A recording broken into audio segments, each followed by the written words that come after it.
For the first time in Nigeria's history, an incumbent president has been defeated in an election. Welcome to CNN Student News. One major challenge facing the African nation is the Boko Haram terrorist group.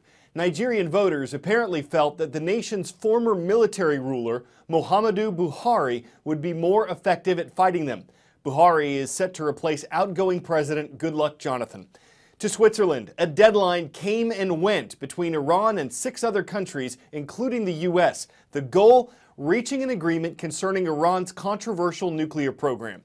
The deadline was extended to today. Talks on this issue have happened several times before in several cities. One sticking point, the international sanctions on Iran's economy. Iran wants those lifted. Other countries don't want to lose their leverage in getting Iran to freeze its nuclear program.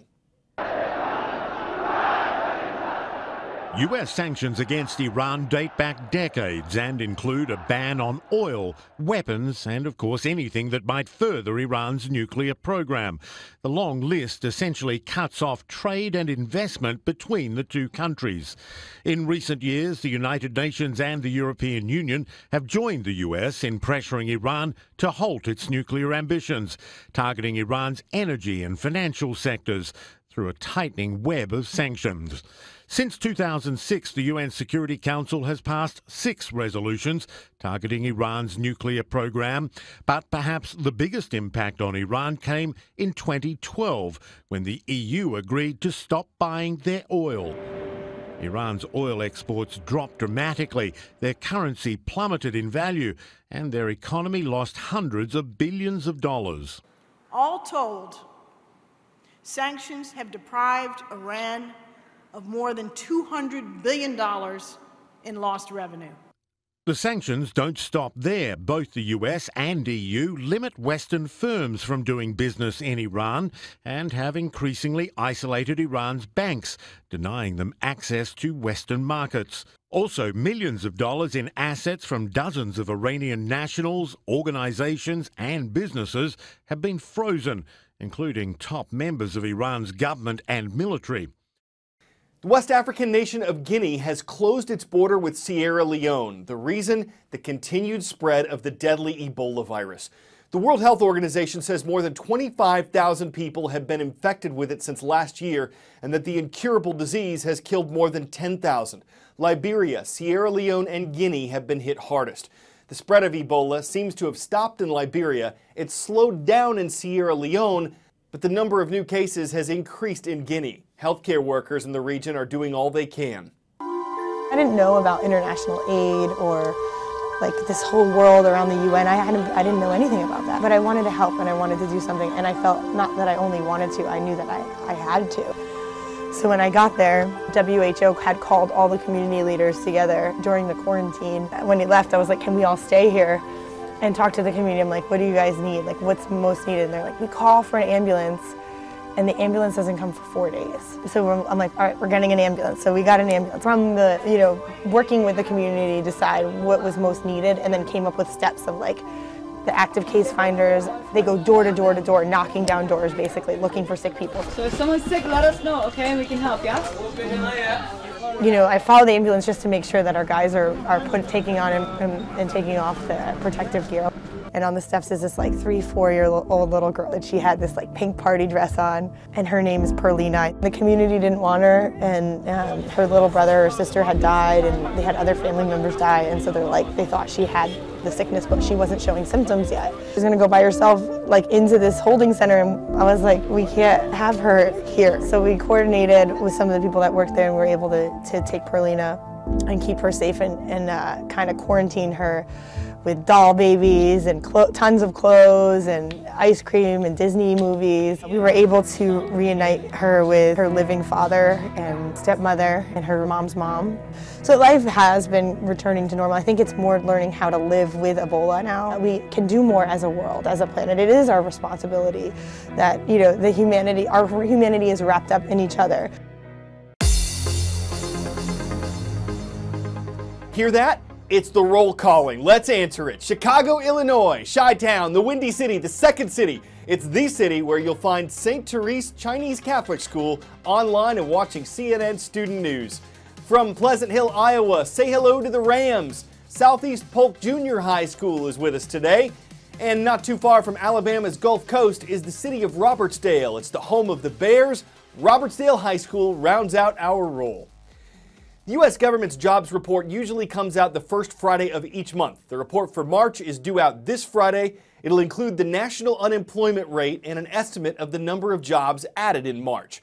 Recent reports have shown monthly growth of 200,000 jobs or more nationwide. But one area that is doggedly holding the U.S. economy back is wages. 2%. The trouble with 2% is wages growing at 2% is not enough to make anyone feel the job market boom. I mean, last year was the best year for jobs growth since 1999. But when the hourly raise is only 48 cents an hour over a year, just 2%, it doesn't feel so great. And when 2% is how fast or how slowly the overall economy is growing, it's just not enough to inspire a great deal of confidence. But wait! Morningstar with an optimistic spin that may be enough to push wages up. The labor market is tightening and companies have to pay more to get and keep good workers. So let's just hope that Morningstar is right and that measly 2% is good enough after all. Time for the shout out. Which of these insects is in the family Blottidae? If you think you know it, shout it out. Is it aphid, bumblebee, cockroach, or dragonfly? You've got 3 seconds. Go! The family of Blottidae is where you'd find cockroaches, assuming you wanted to find them. That's your answer, and that's your shout out. Some scientists are hoping to turn roaches into rescuers. The research involves controlling Madagascar hissing cockroaches. And there are some ethical concerns with this. Is it right to manipulate animals with a radio transmitter? Couldn't people just build tiny robots instead? Scientists say living roaches come with their own power supply.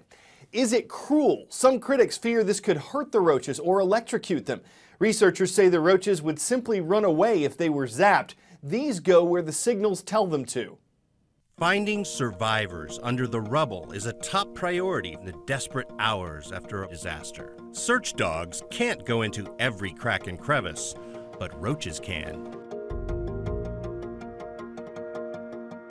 You might not think of roaches as the hero type, but researchers at North Carolina State University are hoping they will be. They call them biobots. Scientists have strapped tiny backpacks onto cockroaches that manipulate their neural systems so they can steer them into small, dark spaces or guide them through a maze. The backpacks contain tracking gear and tiny microphones that pick up sounds of trapped victims' cries for help, alerting rescuers to their locations.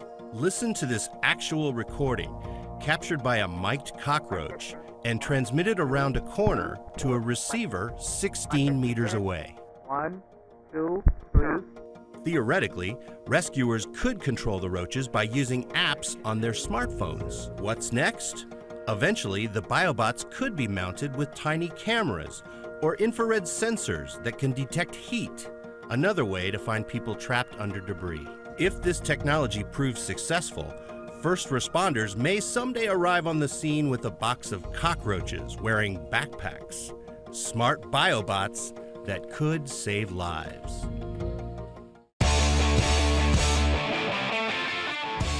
Some of you might say I've made some questionable wardrobe choices on air, but I've never had an issue like this. The chill is letting up, but the chill is not completely gone. No. Chill, I'm sorry. And the chill has got a kink in your neck, huh? You gotta, Good. I got never mind, forget it. Minnesota weatherman Steve Frazier says he'd worked out before going on air and thinks he got dressed a little too quickly. He said he was so embarrassed, but his viewers didn't see it as a major hang-up. Though his suit was more malfunction over form, his station tweeted about it in true lighthearted fashion. Even if the newscast came down to the wire, it reached a suitable conclusion. I'm Carl Azus. Thanks for hanging out with us on CNN Student News.